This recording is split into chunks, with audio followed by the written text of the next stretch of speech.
This November, I'm doing something I have never done before. The Better Belly podcast is having a Black Friday sale, and it is massive. But here's the thing, we're only releasing our Black Friday code to our private email list. That means if you're not on it, you won't get the deal. So if you've been thinking about healing your gut, getting rid of constipation, ditching acid reflux, or balancing your hormones, this is your moment. Because this sale, it's the lowest price it's going to be of the entire year. It's only 2 days, November 20th through 21st. And once it's gone, it's gone. So don't wait. Go to betterbellytherapies.com/Black Friday and get your name on that list. You'll get the only chance to grab our life-changing gut healing course, the Better Belly Blueprint, at the biggest discount we've ever offered. Again, that's betterbellytherapies.com/Black Friday. Have you ever had a doctor tell you your liver enzymes are too high and then not really know what to do about it? Maybe they asked you to stop drinking alcohol, or if you're drinking too much and you said, no, I'm not drinking too much. And then they told you to keep an eye on it. No answers, no next steps, just watch and wait.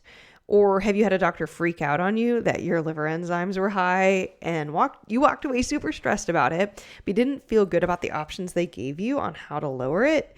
This situation is super common with the clients that I have. Clients who look healthy on the outside, maybe even the rest of their labs look fine or look normal, but their liver enzymes are high, and doctors don't have any good recommendations for them.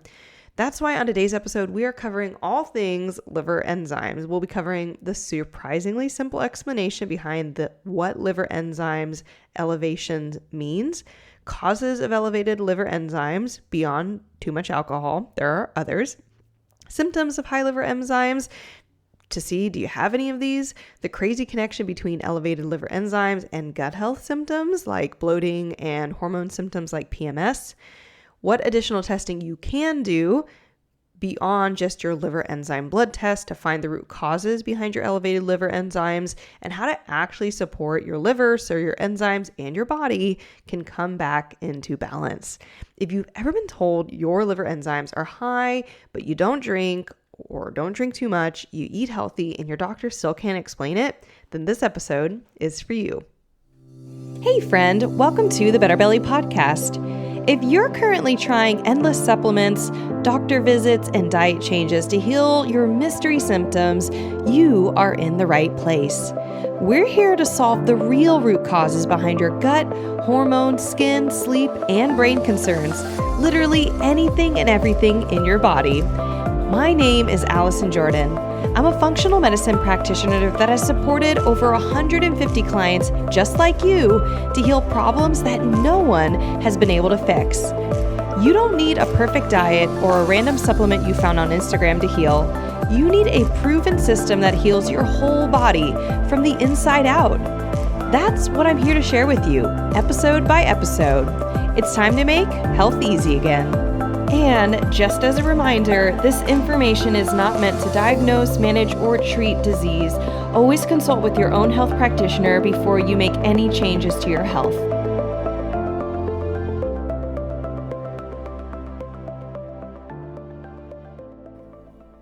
Okay, so let's start off with a question. What does it really mean when liver enzymes are high? We're just going to jump straight into this. So when your doctor says your liver enzymes are high, it means your liver is stressed. That's it. It's under a load. It's working overtime on something. There's toxins, there's inflammation, there's imbalances in your body.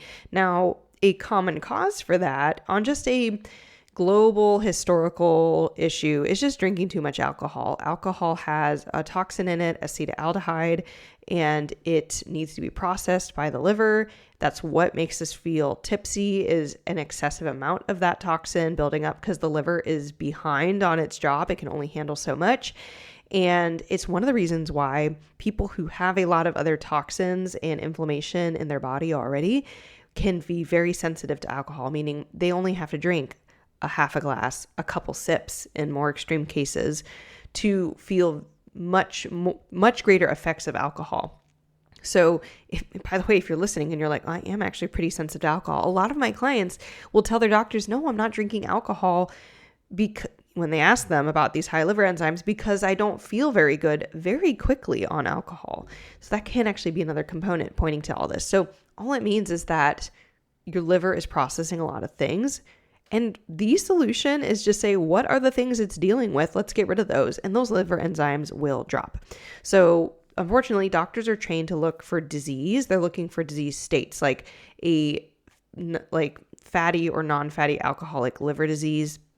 So looking at, are you lying to them? Or is there actually alcohol going on that you're not talking about? They're just looking for things that are going to be big red flags that they need to do something. But if your numbers elsewhere in your blood work aren't bad enough or aren't pointing to stuff, they'll just be like, okay, don't drink alcohol and walk away. So in functional medicine, however, we look at these markers as simply insight into the body saying, hey, I need some help. And honestly, for most of my clients, the clients that I work with, they are already having symptoms. They already don't feel good. So, they're looking for any marker that is low or high to give them some insight into what's going on. And a lot of times their doctors might not say anything else is wrong. And so the goal ultimately with a high liver enzyme isn't just to lower the number, it's to find what's stressing the liver and remove it. And you need more than blood work to do that. So let's talk about what you would test for. What are some of the common causes of elevated liver enzymes beyond too much alcohol? So number 1, gut pathogens and bacterial overgrowth. Think mold, candida overgrowth, SIBO, parasites, H. pylori, C. diff. These are all pathogens that I commonly find in my clients that are not being found in the hospital world in conventional medicine. And these all release toxins daily that your liver is having to process.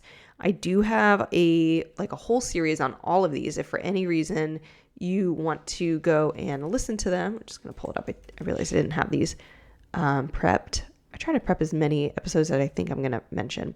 Episode 233 is the beginning of my 7 pathogen series. It's on H. pylori. I will post the rest of them also in the show notes. But if any of them stand out to you, like, oh my gosh, my grandpa had H. pylori or C. diff, or I used to work in a C. diff ward, or I got tested for H. pylori once, but they said it was negative, go and listen to those episodes. They can tell you a lot more. Or maybe you've even been like, I've done 3 candida cleanses, but they didn't work. Or like, I think I have it again. Go listen to the candida episode. It's going to blow your mind. It's going to blow your mind. But that's one thing that can elevate your liver enzymes, is just pathogens that release their own toxins. Number 2, leaky gut. So leaky gut is a description of a state where your gut lining has been damaged, not of its own free will. Other things have damaged it. So the way you heal leaky gut is to look for the other things that are damaging it, but it's been damaged. And once it's damaged, it absorbs things that it shouldn't absorb.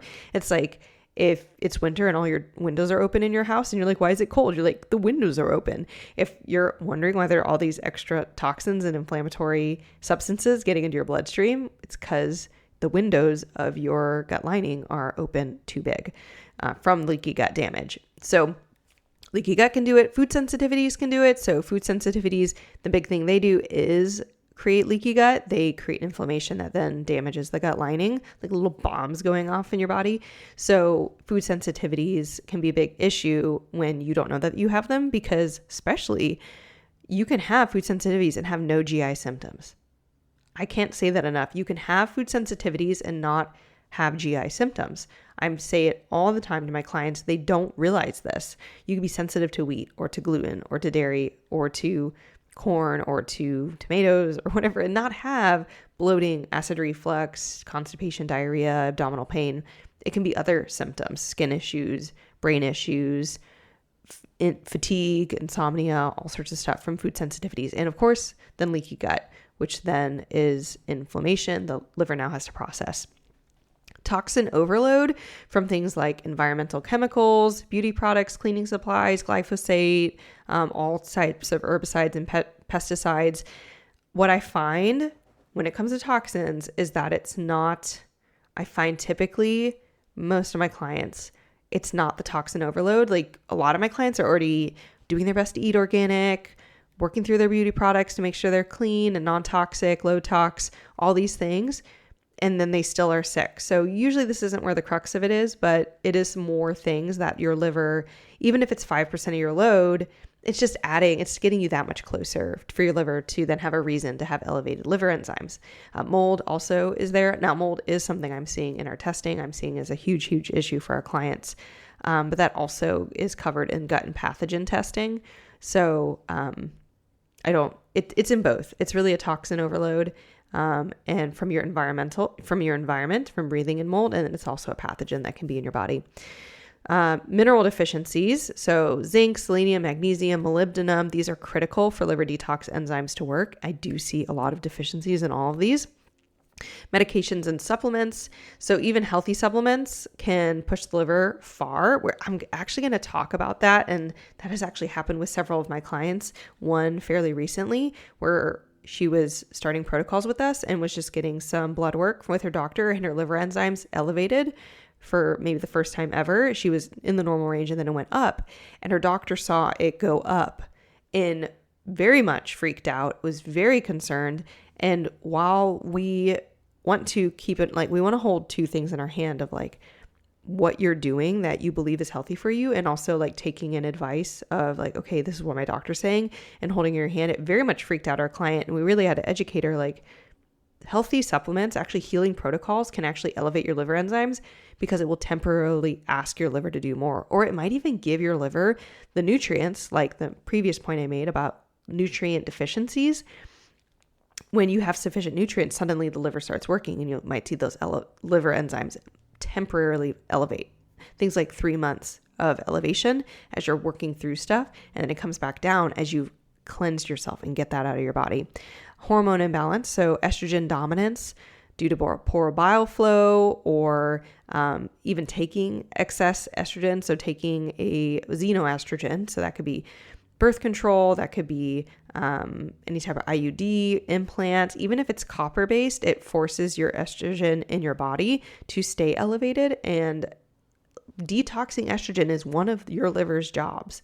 So if there's a lot of excess estrogen hanging around due to copper, due to beta-glucuronidase, which comes from bacterial overgrowth, due to whatever reasons, due to supplementing it with a birth control pill, then your liver has more work to do. And then chronic infections and inflammation, it sounds similar to gut pathogens, but it's just not specific to the gut. So it might be like Epstein-Barr virus reactivation, heavy metals, systemic inflammation, can elevate your liver enzymes. So your liver is doing a lot. Honestly, it's not too far to say that before you sweat out toxins, before you breathe out toxins, before you pee out toxins, almost all of them are being impacted or touched by the liver. They're getting broken down, they're getting repackaged. The liver is a like central train station for all these toxins to pass through, and gets put out to the kidneys, get put out to your sweat glands, your blood, get dealt with in other ways, peed out, poop it out, etc. So your liver is so key. And signs and symptoms, signs of that liver being stressed is the elevated enzymes. So you need to really read into, okay, is it elevated because I'm doing stuff to heal my body? Is it elevated because I'm just being chronically exposed to stuff it needs to detox? Some symptoms of liver stress. I pulled a lot of these from my podcast episode number 118, liver, the number one thing you could do to ease bloating and PMS. So these are basically just symptoms of if your liver is congested. And that, again, it's not a diagnosis, it's a description of the state of your well-being of your liver. So if your liver's congested, it's just dealing with all these toxins, it can't really quite keep up, you're going to start having symptoms. And these are what some of them look like: bloating and constipation.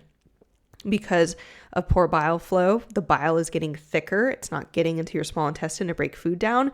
When you're not breaking food down, you're now going to have your bacteria, the healthy bacteria, are going to have to munch on that food longer. It's basically not been prepared or cooked properly for the bacteria to address. So then you're going to get that bloating and slowed motility, so that your body has time to address the food, and that's going to lead to potentially constipation and sometimes diarrhea, as well as the body swings from, okay, we need to digest this food, to like, we just need to get this thing out because it's a big inflammatory mess.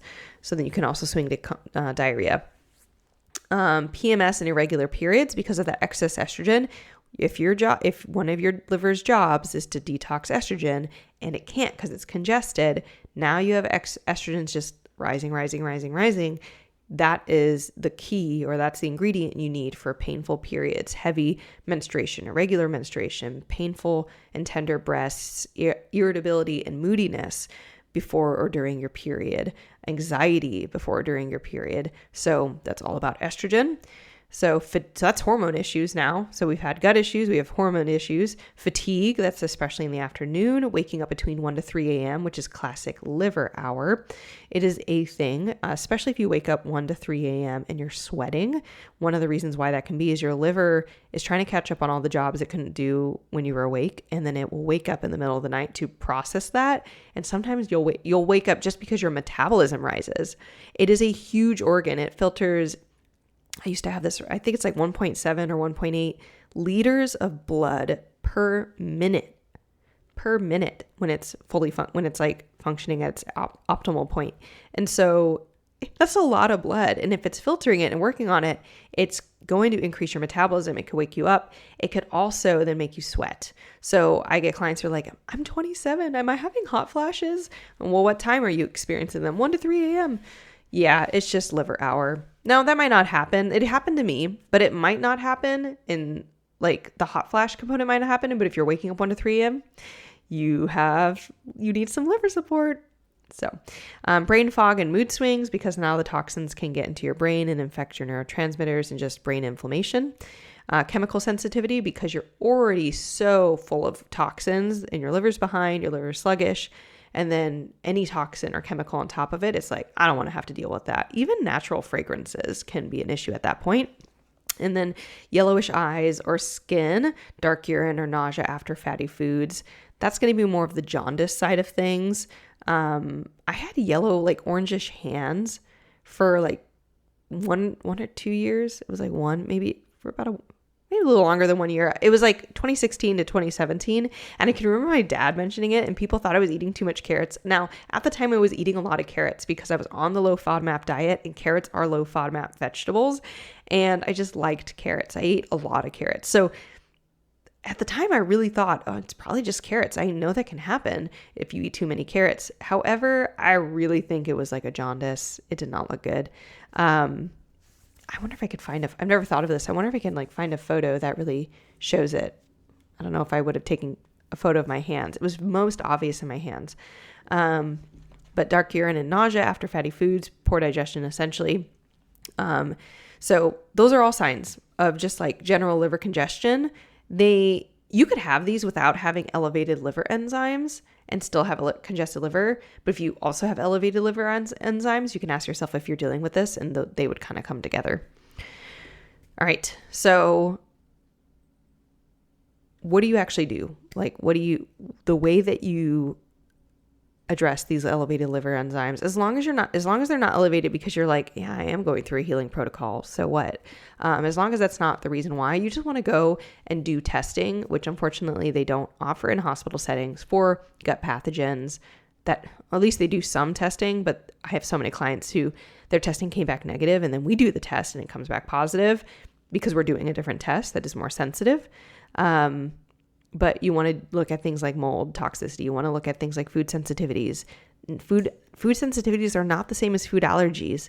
Allergies is an IgE, letter E, immune response. Food sensitivities are an IgA, IgG immune response, and they are still detrimental to your health. Just because they're not an allergy doesn't mean that they're not causing issues. So it is very different than going to see your allergist. It's a different type of testing. I prefer the Zoomer test by Vibrant Wellness. I will put a link in the show notes to a podcast episode where they actually talked about it. We had a representative from Vibrant Wellness come and talk about that podcast episode.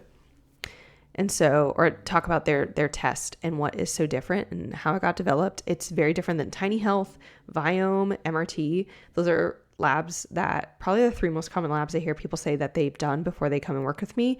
And I'm still like, yeah, test as deep and as thorough. And so if you want to learn more about the Zoomer test, go check out that episode or click the link in the show notes, episode 267. Where are we at in my notes? So if your liver enzymes are high, what do you do? Number one, don't panic. It can feel bad because doctors themselves might panic on your behalf. But it's just feedback. It's not permanent. You will be okay. I find that you do want to work with someone who's trained in functional testing and protocol creation, because you need to get access to the test and then learn how to analyze them, have them analyzed so you can see what is making your liver so stressed, and then get some steps and protocols to actually address what is found. Now, we actually do that inside of the Better Belly Blueprint. We run labs that hospitals don't do, or we run more sensitive labs than what they do to find your gut toxin, mineral status, hormone status, to find why your liver is stressed. And then we actually give you protocol templates that you modify based on your lab results that are proven templates that have worked for over 650 clients, men and women globally around the world who've done this program, gotten access to lab testing, and then found their results. And in the program, we teach you how to analyze the lab results yourself.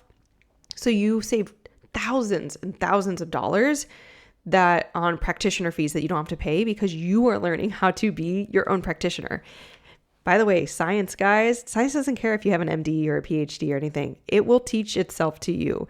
It can be understood. And so your next step, if you've been told your liver enzymes are high and your doctor just keeps saying, oh, just avoid alcohol, or we're not sure what to do about it, join the Better Belly Blueprint. Go to betterbellytherapies.com/blueprint. You can join today. There's no wait list. There's always availability. You can find the real reason your liver is stressed and help you heal from the inside out. And again, save thousands and thousands of dollars.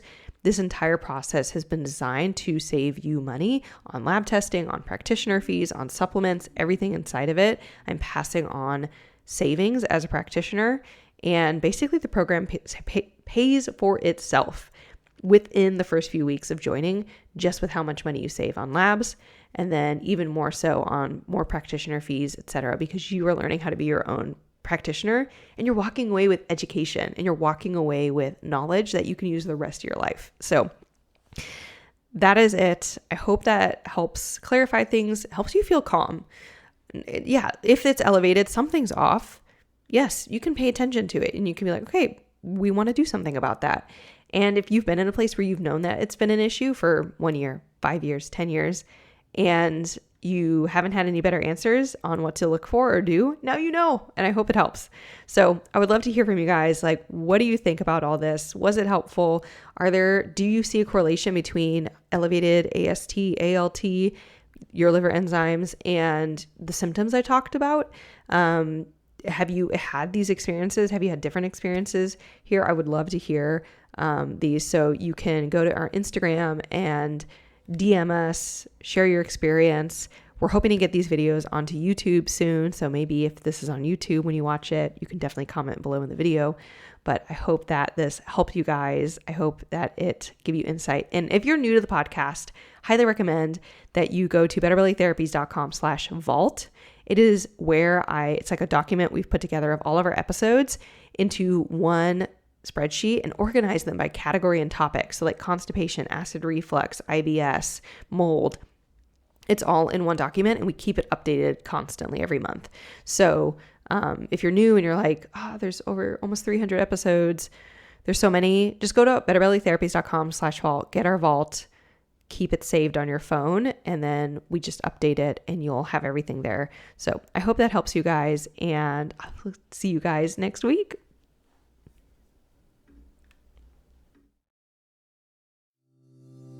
Hey friend, I hope you loved this episode. If you've been a fan for a while or newly loving this podcast, can you do me a favor? Drop into Apple Podcasts and leave me a review.